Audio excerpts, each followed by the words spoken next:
Woman brought home a kitten from the alley months. Later, the truth came out. She thought she was rescuing a stray. She had no idea what she'd actually brought through her door. It started the way most things do in a person's life, quietly, without warning, with no sign at all that the moment would matter. Dana Holloway was not the kind of woman who went looking for trouble, or animals, or complications. She was 34 years old, worked the early shift at a logistics dispatch company in Fresno, California, came home every evening by 6, ate dinner alone at the kitchen counter, and considered that a good enough life, not a great one, but a good one, survivable. She wasn't broken. She just wasn't looking for anything more. That changed on a Tuesday in late March when the dumpster at the end of her alley started making noise. She heard it on her way back from the mailbox. A thin, reedy sound, barely above the wind, high-pitched and jagged at the edges, the kind of cry that catches in the chest before the brain has a chance to process it. Dana stopped walking. The evening light was fading fast, smearing orange across the rooftops of the apartment buildings lining her block. She stood on the cracked sidewalk, head tilted, listening. The cry came again. She walked toward the dumpster slowly, the way you do when you're not sure what you're about to find, and peered over the lip of the plastic bin. Down inside, wedged against a split garbage bag and a flattened cereal box, something small and dark was moving. She reached in without thinking. Her hands closed around a body no bigger than her fist, shaking, soaking wet from some liquid she preferred not to identify. She pulled the creature out and held it up in the failing light. Tiny face, huge eyes, a little mouth open and screaming. A kitten, she thought. Just a kitten. She carried it inside. That was her first mistake, though she wouldn't find out for months just how wrong the word kitten actually was. Dana named her Sable. It seemed appropriate, given the color of her coat, a deep, smoky brown-black that caught light in strange ways. Almost like the fur held something underneath it, some shimmer you couldn't quite pin down. Sable was small enough to sit in Dana's cupped palm that first night. Her eyes were barely open, unfocused, still sealed at the corners. She couldn't have been more than 2 weeks old.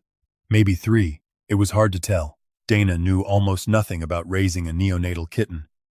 She spent 3 hours that night with her phone propped against the kitchen backsplash, watching videos, reading forums, taking notes on a takeout napkin. Kitten milk replacer. Feeding every 2 to 3 hours. Keep her warm. Stimulate after feeding. She set an alarm for 2 a.m. and went to bed, already knowing she wouldn't sleep. She was right. Sable spent the first week making sounds that Dana described to her coworker Priya as deeply unhinged. Not meowing. Exactly. More like chirping, like something between a bird call and a squeaky hinge. Priya laughed and told her all kittens make weird sounds. Dana said yes, probably. She typed kitten chirping sound into her phone and listened to examples. They weren't quite the same, but she didn't mention that part. The second week, Sable's eyes opened fully. They were not the soft baby blue common to most kittens in those first weeks. They were a pale, burning gold, the kind of color that seemed lit from inside, like something compressed light into them before they were finished being made. Dana held Sable close in the early morning before her alarm went off, studying those eyes, and felt a slow, creeping sensation she couldn't quite name, something that sat between wonder and unease. She told herself it was nothing. By the end of the first month, Sable had tripled in size. That was normal for kittens, Dana knew. They grew fast in those early weeks, but something about the rate of it, the shape of it, the way her legs seemed longer than they should be and her paws broader and heavier, made Dana find herself doing comparisons online more and more often. Kitten growth chart, kitten paw size by age. What breed has golden eyes? She spent a lot of evenings with her phone in one hand and Sable asleep across her chest, warm and heavy, and vibrating with a sound that wasn't quite a purr. She told herself all of this was explainable. Probably a mixed breed, maybe Maine Coon. They got big. She'd read that somewhere. Sable's ears developed tufts by the 6th week. Small, dark, upswept. Dana stared at them one morning while the sun came through the kitchen window. She took a photo and sent it to Priya with the message, "Is this normal?" Priya responded with a photo of her own cat and a shrug emoji. Dana closed her phone and gave Sable a piece of cooked chicken off the cutting board. The thing about caring for something that tiny is that it works on you gradually. You don't notice it happening. You're so focused on the logistics, the feeding schedule, the warmth regulation, the weight checks, the anxious listening for breathing at night that you don't realize love is building in the background like water rising behind a dam. By the time you feel it, it's already everywhere. It's already inside the walls of you, settled in for good. Dana loved Sable by week 4, completely, stupidly, with no ability to pull back. That was her second mistake, though she wouldn't agree it was a mistake. Not then, not later. Weeks passed. Sable grew. The apartment, which had once felt manageable and quietly empty, began to rearrange itself around a creature with opinions. Sable knocked things off counters with focused intention, not by accident but as a deliberate act of commentary. She shredded the corner of a throw pillow with a thoroughness that suggested personal offense. She leapt from the top of the refrigerator to Dana's shoulder one evening and dug in with claws that had grown, Dana noticed, considerably sharper and longer than she expected. She bled through her shirt. Sable climbed down and sat at the base of Dana's stool and stared at her without apology. "You are something else," Dana told her. Sable's tail moved once, slowly, like an acknowledgement. At 8 weeks, Dana took Sable to the vet. Dr. Reyes had a practice 2 blocks over, a small operation she ran with one assistant, and a waiting room that always smelled like antiseptic and a little like lavender, which Dana found oddly comforting. She had Sable in a carrier she'd bought online, the small mesh kind, which Sable had spent the walkover trying to dismantle from the inside. Dr. Reyes lifted Sable onto the exam table, ran her hands along her flanks, checked her ears, her teeth, her eyes. The expression on her face shifted a few times during the exam in ways Dana caught but couldn't interpret. When she was done, she set Sable down and looked at Dana with the careful patience of someone choosing words. "She's healthy," Dr. Reyes said, "gaining weight well. Strong, responsive." A pause. "But I want to ask you a few things about where you found her." Dana told the alley story. Dr. Reyes listened, nodding once or twice. "Did you find her alone? Any sign of a mother nearby?" Dana shook her head. She'd checked, looked around the dumpster, up and down the alley. Nothing. Dr. Reyes looked back at Sable, who was sitting with perfect posture in the center of the exam table, staring at the overhead light with an expression of profound disdain. "I want to run a few tests," Dr. Reyes said. "Some blood work, some measurements. Is that all right?" Dana said yes. She waited in a plastic chair in the examination area, while Dr. Reyes and her assistant worked quietly. She watched Sable through the glass partition, still, impossibly still, for something her age, watching the humans around her with those gold eyes that didn't miss a single movement. The blood work came back the following week. Dr. Reyes called on a Thursday evening when Dana was heating soup on the stove. She asked her to sit down. Dana sat. What followed was a 15-minute conversation that Dana would describe later, to anyone who asked, as feeling like the floor of a familiar room opening into a different room entirely. Everything recognizable on the surface, nothing quite where you expected it to be underneath.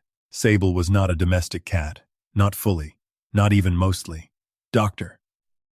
Reyes had suspected something during the examination. The proportions were off in specific ways that experience teaches a vet to recognize. The paws too broad, the legs too long relative to the body, the ear tufts developing at the wrong rate, pointing the wrong way, sitting higher and more pronounced than any domestic breed produced. She'd consulted with a colleague at UC Davis, sent measurements and photos before she made the call. The blood work confirmed it. Sable was a bobcat, a juvenile North American bobcat, Lynx rufus, around 8 to 9 weeks old, female, apparently in excellent health for an animal that had spent her first days wedged against a garbage bag in a residential alley. Dana sat with the phone against her ear for a long time after Dr. Reyes finished talking. The soup was boiling, and she didn't hear it. Across the kitchen, Sable had materialized on top of the refrigerator and was watching Dana with those lit-up golden eyes, tail curled around her front paws, completely and utterly at ease. "She's been in my apartment for 6 weeks, Dana said finally. Not a question. Just a fact she was testing against the new reality. She has... Dr. Reyes said. "I've been sleeping with her on my chest. I understand." Dana pressed her hand to her forehead. On the stove, the soup boiled over and she still didn't move. "What do I do now?" she asked. Dr. Reyes gave her a straightforward answer. The kind a good doctor gives when they know softening it doesn't help. Bobcats were not legal to keep as pets in California without specific permits, and those permits were not issued to private citizens for personal ownership. There were licensed wildlife rehabilitation centers nearby. Sable would need to go to one. The transfer should happen sooner rather than later, while she was still young enough to have the best possible outcome. Whether that outcome was rehabilitation and release into the wild, or placement in a licensed educational facility. Dana sat there for a long time after hanging up. She got up eventually, turned off the stove, ladled the soup into a bowl without tasting it. Sable jumped from the refrigerator to the counter to the chair beside her and sat there, close enough that Dana could feel the warmth radiating off her. Dana looked at her. Sable looked back. "You were never a cat," Dana said. Sable blinked once. Slow. Patient. "I don't know whether to be impressed or terrified of you." Sable put one paw on Dana's forearm and pressed down with a weight that was both gentle and deliberate, like punctuation, like an answer.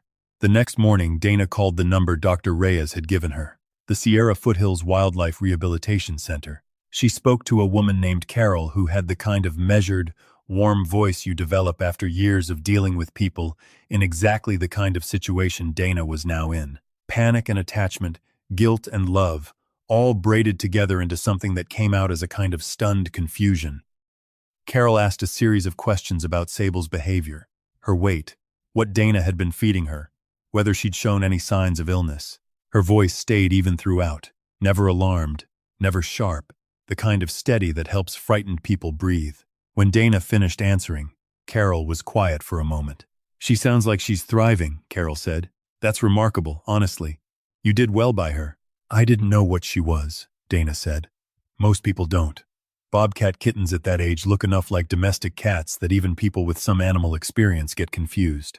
The tufts don't really come in fully until later, and the coloring on a young one especially can look like a very dark tabby." A pause. "You kept her warm and fed and safe. That's what she needed. You gave her that." Dana appreciated the kindness of it. She still felt hollowed out. She drove to the center on a Saturday.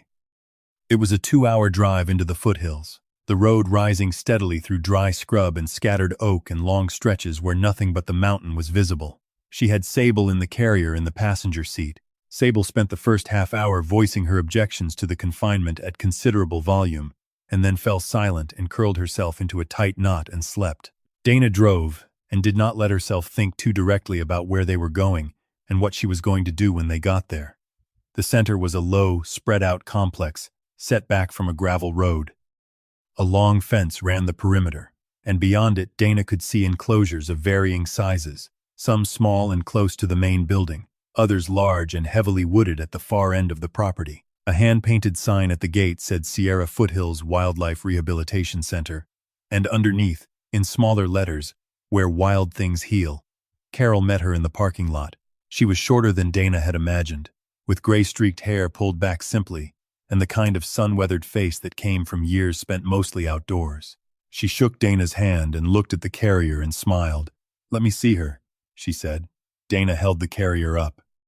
Sable, who had been silent since waking up, was pressed against the mesh, golden eyes wide and very alert, scanning everything around her with the concentrated attention of a creature whose brain was built for threat assessment. Carol made a soft sound. "Oh, she's beautiful. She knows it," Dana said, and her voice cracked a little on the last word, which she had not expected and did not particularly appreciate. Carol pretended not to notice. She reached out and touched the mesh lightly with one finger. Sable sniffed at it.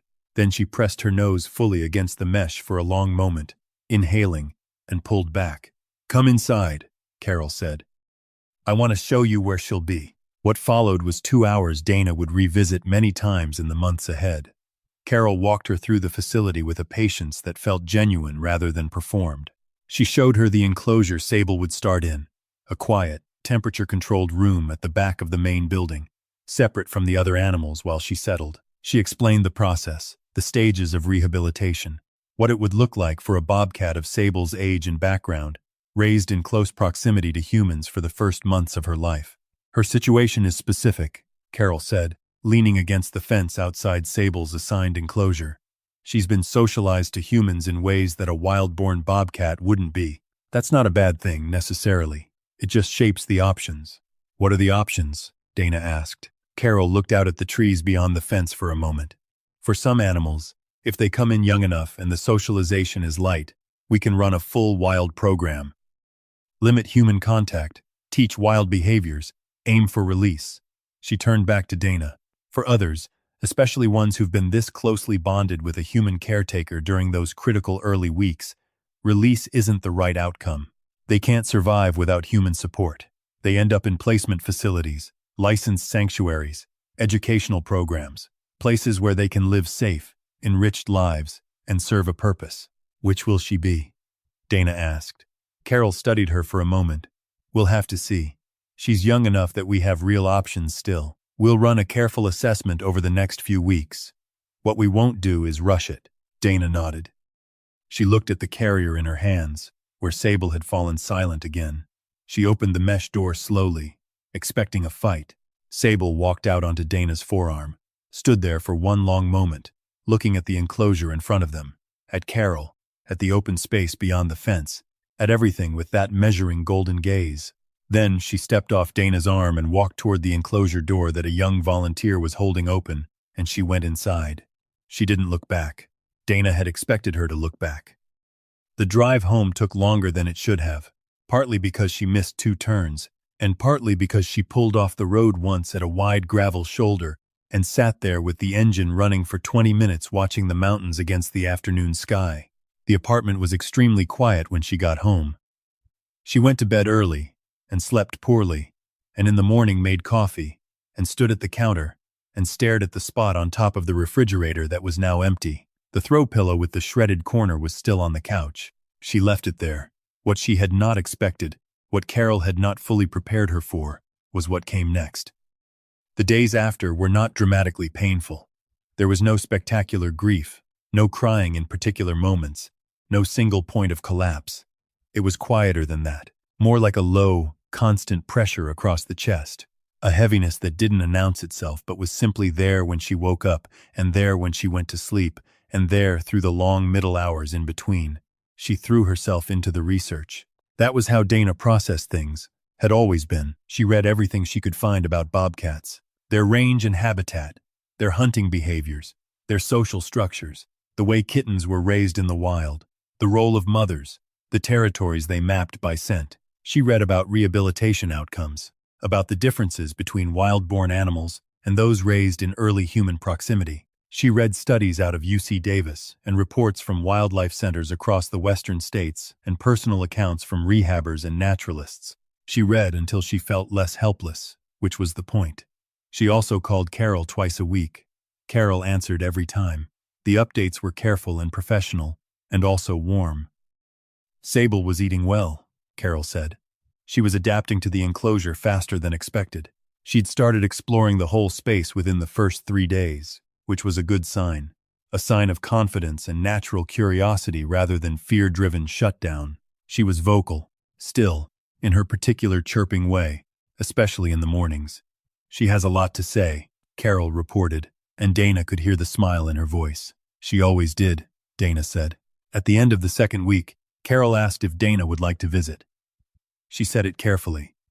The way you offer something to someone you're not sure can handle it. But she said that in Sable's specific case, she thought a controlled visit might actually be useful. That given Sable's history, given how closely she'd bonded with Dana in those early weeks, seeing her might anchor something rather than disrupt it. Dana said yes without hesitating. The second drive to the center felt different from the first.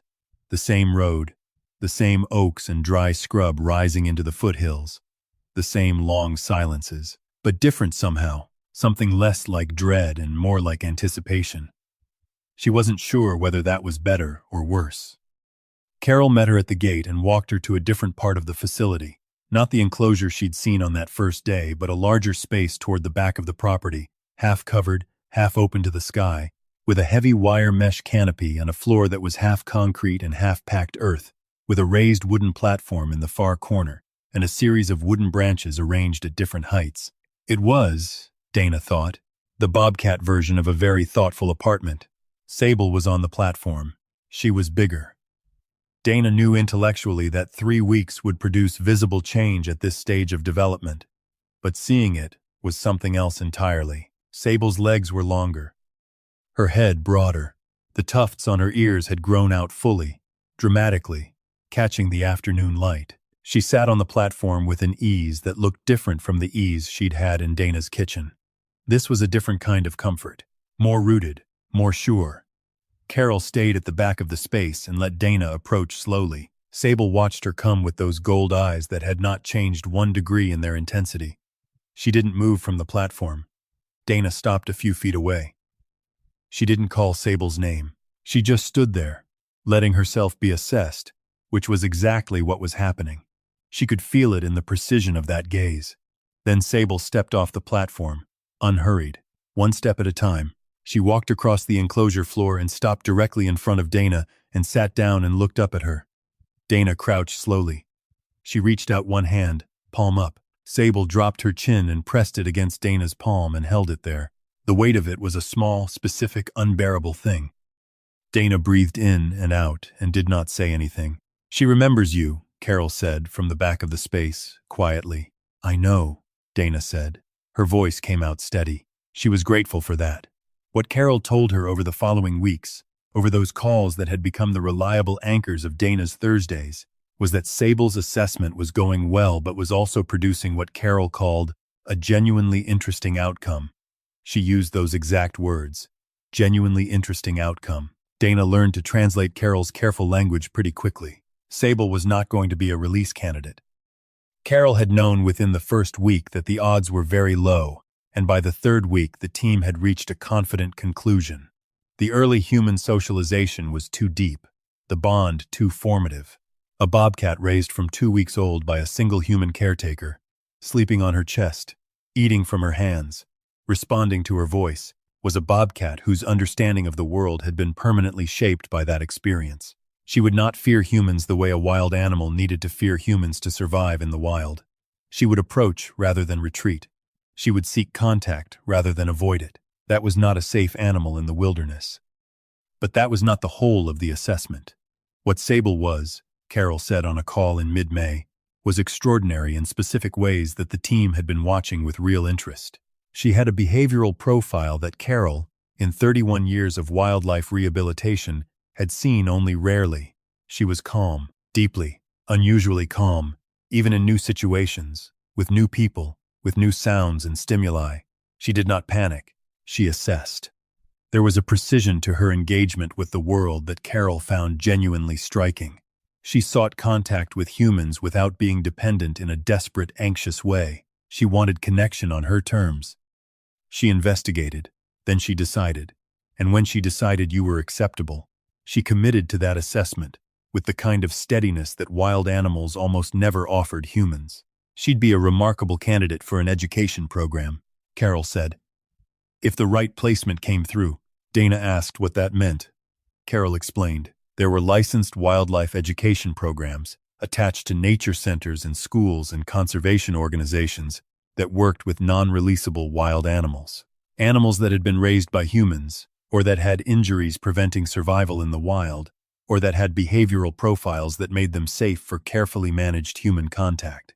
These animals became ambassadors. They traveled with educators to schools and community events. They helped thousands of people understand wildlife in ways a textbook or a video simply couldn't achieve. The animals lived well.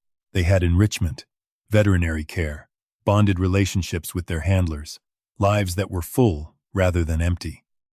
Sable would be good at that, Carol said. Dana sat with the phone pressed against her ear and the window open, and the afternoon coming in warm and smelling faintly of the grass from the park at the end of her street. She thought about Sable on top of her refrigerator, staring at her. She thought about those gold eyes across the kitchen at 6 in the morning, assessing, deciding, committing. She thought about the paw pressed against her forearm. She'd be very good at that, Dana said. The placement took 6 weeks to arrange. Carol knew a program at a nature conservancy in the Sierra Nevada foothills, a well-established organization called the Foothill Conservation Institute that ran a visiting wildlife ambassador program in partnership with school districts across the Central Valley. They had an opening. They had a licensed handler named Marcus. who had worked with non-releasable bobcats before. Carol called Marcus. Marcus drove down to meet Sable. Dana was not there for that meeting, but Carol described it on the phone afterward. Marcus had come into the enclosure slowly, Carol said, moving the way experienced wildlife handlers move, with deliberate calm and no suddenness, no attempt to force contact. He'd set himself down cross-legged on the floor near the entrance and waited. Sable had spent 20 minutes on the platform watching him with complete seriousness. Then she'd come down, walked the perimeter, circled him once from a careful distance, stopped, looked at him for a long moment, walked up to him and put her nose against his knee. He was very quiet about it, Carol said, but I could tell it moved him. Dana laughed a little. She does that. The transfer happened on a morning in late June, when the air was already hot and the hills were going golden brown the way they did in the California summer. All the green of spring burned off and replaced by this dry, beautiful amber. Dana drove up the foothills road for the third and last time. She didn't think about the number. She just drove. Carol had arranged for Dana to be there. She hadn't needed to. Dana appreciated that she had. Marcus was already at the facility when Dana arrived. He was younger than she'd pictured, early 40s maybe, with the kind of ease in his body that came from spending a lot of time in outdoor spaces. He shook her hand and thanked her, genuinely, in a way that didn't feel formulaic. He said he knew what it had taken to make the calls she'd made and to follow through on them, and he meant it. They went together to Sable's enclosure. Dana stood at the back. Marcus crouched near the door. Sable came off the platform at her own pace, crossed the space with her particular unhurried confidence, and stood in front of Marcus. She sniffed his hands, his jacket. She looked up at him for a long moment. Then she turned and looked at Dana. Dana looked back. She held Sable's gaze across the length of the enclosure and let herself feel everything she'd been managing at a careful distance for 3 months. The weight of it was real and specific, and already turning into something different from pain, something more like the ache of having loved a thing well and let it go, because that was the right thing to do. She didn't try to compress it into something tidy. Sable turned back to Marcus and pressed her chin against his hand. "She's giving you the clearance," Dana said. Marcus looked up at her over Sable's head, eyes soft. "I can see that." The weeks after the transfer were quieter than the weeks after the first drop-off had been. Not painless, but quieter. Dana didn't have the same hollowed-out feeling this time, and she thought she understood why. The first time she'd believed she was losing Sable to something unknown. This time, she knew where Sable was going. She knew the enclosure, the enrichment routine, the name of the person whose hands Sable had approved. She knew the children who would come to see her in classrooms and at nature centers across the valley, children who had never been close to a wild animal in their lives and who would stand in stunned silence watching those gold eyes looking back at them and would go home with something changed in them that they might not be able to name for years. She knew what Sable's life was going to look like. That was different from not knowing. It made a considerable difference. Carol called her on a Thursday in August to tell her Sable had gone on her first school visit, a 4th-grade class in Madera. Marcus had her on a long lead, perched on his arm, and the class had fallen absolutely silent when they brought her out. Not the scared kind of silence, the awe kind.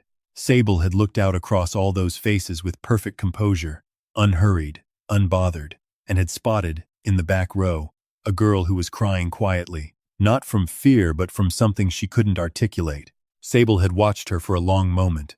Then she'd pressed her nose against Marcus's ear and made a sound, the soft, raspy chirp Dana knew very well. Marcus, who had come to understand what that sound meant, had gently steered toward the back of the room. He'd knelt near the girl's desk. Sable had stretched out on his arm until her nose was inches from the child's hand. The girl had looked up at Carol, who was standing off to the side. "She likes me," the girl had whispered. "She does," Carol had said. Dana heard this story standing at her kitchen counter and thought about all the things she had not understood when she pulled a wet, screaming creature out of a trash bin in March. She had thought she was saving a kitten. She had thought she was doing a small, contained, manageable thing. She had thought she was keeping a stray alive until she could find it a home. She had not understood that the alley had handed her something extraordinary, something that would ask her to love it fully, and then ask her to let it go, and that both of those things, the loving and the letting go, were the entire point. She kept the throw pillow with the shredded corner. She didn't fix it. It sat on her couch, and she looked at it sometimes in the evenings. The specific damage of it, the pattern of those deliberate, focused claws, and she thought about how the world was full of things that looked like one thing, until the light shifted, and you saw what they actually were. She thought about second chances that arrived disguised as ordinary moments. She thought about a child in the back row of a classroom in Madeira crying quietly, and a wild animal on a man's arm stretching out her nose across the distance and choosing contact. She thought about Sable on top of her refrigerator in the early light of a March morning, gold eyes looking at her across a kitchen that had been perfectly empty before, and how she hadn't known then, and she knew now, that some things walk into your life from a garbage bin and rearrange everything quietly and permanently, the way water will rearrange stone, given enough time. Dana did not get another cat. She didn't need one. She had something better than that. She had a story about what happens when you say yes to something you don't understand. What happens when you show up at 2 in the morning with a bottle and a heat lamp and no idea what you're doing? What happens when you carry something fragile all the way to the people who can carry it farther than you can? Not every wild thing belongs in your kitchen, but some of them belong there long enough to change you, and then they belong somewhere else, and if you love them right, you let them go there. Dana Holloway had loved Sable right. And Sable, somewhere in the Sierra Nevada foothills on a morning in the fall, was in a classroom full of children who would never forget what it felt like to have a wild animal look at them and decide, carefully and deliberately, that they were worth trusting. That was enough. More than enough. That was everything. If Sable's story stayed with you, let me know in the comments. Drop a simple one if you believe some things come into your life exactly when they're supposed to. Drop a 0 if that last classroom moment broke your heart just a little. I read every single comment, and this channel only grows because you share these stories with people who need them. If you want to be here for the next one, subscribe and turn on the notification. There are more stories coming. Stories about animals who teach us what we forgot about trust. Stories about people who say yes when saying no would have been easier. Stories that will sit with you long after the screen goes dark. I'll see you there.